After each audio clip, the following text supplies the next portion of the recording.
You are falling into a black hole right now. Not metaphorically, not in a dream.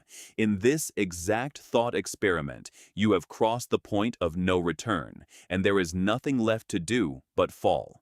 And here is the part that nobody tells you. You feel completely fine.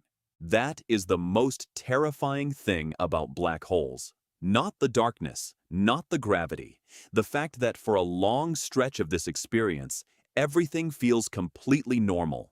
Your heart is beating. Your lungs are working.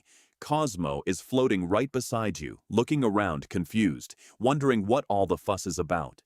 So what actually happens, second by second? Let's find out. First, you need to understand what you're falling toward. A black hole is not a hole. It is not a vacuum cleaner.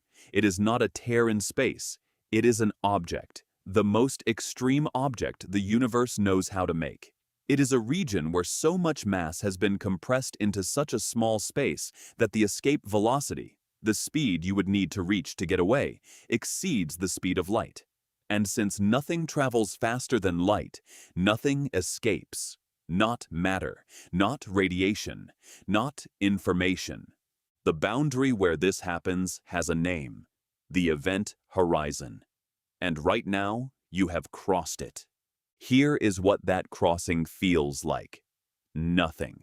Absolutely nothing. There is no wall, no alarm, no dramatic shift in the light around you. The event horizon is not a physical surface. It is a mathematical boundary, a point of no return defined entirely by the geometry of space-time around you. You cross it the same way you might cross an invisible line drawn on the floor. You simply step over it and keep walking. Except in this case, walking means falling, and the floor you're heading toward is a singularity. But let's back up, because the story starts before you cross. Hours before you reach the event horizon, something changes. You are close enough now that the black hole is visible, and visible is not the right word, because a black hole emits no light. But the space around it is doing something extraordinary. The intense gravity is bending light from every star behind it, wrapping it around the horizon in a perfect ring. Scientists call this gravitational lensing. You would see it as a bright halo of distorted starlight surrounding an absolute circle of darkness. The most dramatic thing you have ever seen in your life. A hole cut into the fabric of the universe itself. Cosmo is staring at it with wide eyes. You probably are too. As you get closer, time starts behaving strangely. Not in a way you can feel from the inside, but from the outside. If someone were watching you fall through a telescope, they would notice something unsettling. You appear to be slowing down. Your movement toward the horizon gets slower and slower. The light coming from you is stretching, shifting toward the red end of the spectrum. In theory, if they watched long enough, they would see you appear to freeze at the event horizon, suspended there for eternity, never quite crossing, growing dimmer and redder until you fade from view entirely. To them, you never go in. To you, you cross in a perfectly normal moment and keep falling. This is one of the strangest consequences of general relativity. Two observers, two completely different realities, both of them correct. Physics does not choose a winner here. It simply holds both truths at once and refuses to explain itself. Now you are inside, and here is where the rules change in a way that is almost impossible to understand without mathematics. But let's try anyway. Inside the event horizon, space and time swap roles. In normal space, you can move freely in any spatial direction, forward, backward, left, right, but you can only move in one direction through time, which is forward. Inside the event horizon, that changes. The singularity at the center is no longer a place in space. It is a place in time, a moment in your future that you cannot avoid, the same way you cannot avoid tomorrow. You are not moving toward it. You are being carried toward it by the flow of time itself. There is no steering. There is no thrust. There is no escape velocity you can reach because the direction of escape no longer exists in the geometry around you. How long do you have? That depends on the black hole. For a stellar mass black hole, a few times the mass of our Sun, you have fractions of a second after crossing the horizon before the singularity. For a supermassive black hole, the kind that sits at the center of galaxies, billions of times the mass of the Sun, you could have hours, days. The interior of a sufficiently large black hole is vast enough that you could fall freely for a very long time before the end arrives. But something else is happening now. Something you do feel. Tidal forces. Gravity is pulling harder on your feet than your head. The difference is small at first, then it isn't. Your body begins to stretch along the vertical axis. This is the process scientists call spaghettification. It is exactly what it sounds like.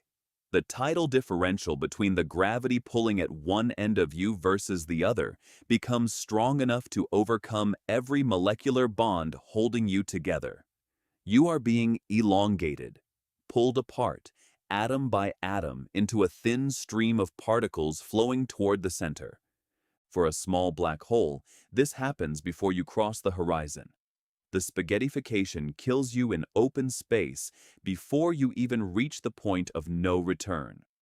For a large one, you cross safely, and the tidal forces only become fatal deeper inside, giving you more time to contemplate what is about to happen. Cosmo, at this point, is no longer curious. Cosmo is having what can only be described as a complete existential crisis. And then the singularity. Here is where honesty requires admitting something uncomfortable. We do not know what happens at the singularity. Our best theory of gravity, general relativity, predicts it, but it also breaks down there. The equations return infinity. And when physics returns infinity, that is not an answer. That is physics holding up its hands and saying it does not have the tools to describe this moment. What we think we know is that all the mass that fell in is compressed to a single point of infinite density. What we do not know is what that actually means for the fabric of space-time, for information, for the matter that reaches it. Some physicists think the singularity is a failure of our models, not a feature of reality. That a more complete theory, one that unifies general relativity with quantum mechanics, which we do not yet have, would describe something different there. Something finite, something we simply cannot picture yet.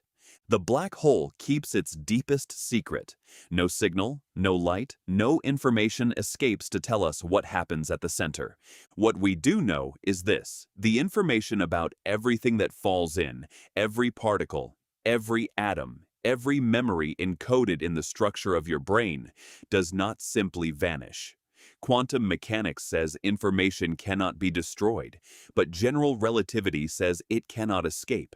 These two laws are in direct contradiction inside a black hole, and the resolution to that contradiction is one of the most important unsolved problems in all of physics. It has a name: the black hole information paradox, and the greatest minds alive today do not agree on the answer. You fell into the universe's most extreme object. You were stretched across space-time. You encountered the edge of human knowledge, and somewhere in the mathematics of what happened to you, there might be a clue that connects gravity and quantum mechanics into a single unified theory of everything. You didn't just fall into a black hole. You fell into the question the universe most wants us to answer.